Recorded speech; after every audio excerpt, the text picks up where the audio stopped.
Today is the deadline for healthcare workers across the state to be fully vaccinated against COVID-19 or risk getting fired. Those who are not vaccinated must have a medical or religious exemption. We reached out to a number of area healthcare groups about where their numbers stand at the moment. News 8's Heather Hope has that breakdown and a response from the nurses union.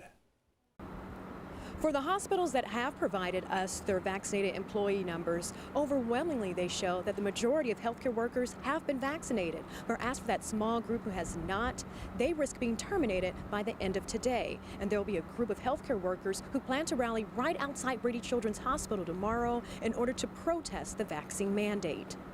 We're kind of running down the last final numbers to decide, how many employees unfortunately have to be terminated because they chose not to get vaccinated. As California's vaccination mandate deadline for healthcare workers arrives, gathering the healthcare headcount of vaccinated employees wasn't a steep challenge for Scripps Health CEO Chris Van Gorder, as 98% of its doctors are vaccinated. If this were an election, it would be a landslide in terms of who won. Vaccinations win.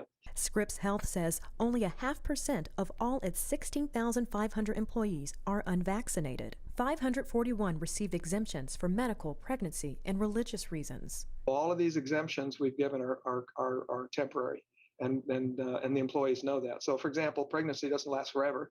When those moms have their babies and come back to work, they have to be vaccinated. For Sharp Healthcare, 92% of its 18,246 employees are vaccinated, 691 are exempt, 292 are partially vaccinated, and 539 employees remain unvaccinated. For Kaiser Permanente, it says about 97% of employees have responded with either vaccination verification or request for exemption, and the number continues to grow. The California Nurses Association statement says, "We strongly believe all eligible people should be vaccinated. While respecting the need for medical and religious accommodations, we know employers can encourage vaccination by offering easily accessible on-site shots and paid time off to get vaccinated and to help employees deal with potential side effects." Some healthcare workers plan to rally Friday supporting vaccine choice and not a mandate. It's a statewide mandate, and come November, there'll be a federal mandate.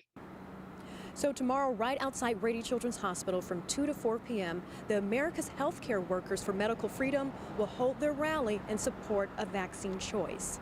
Heather Hope, News 8.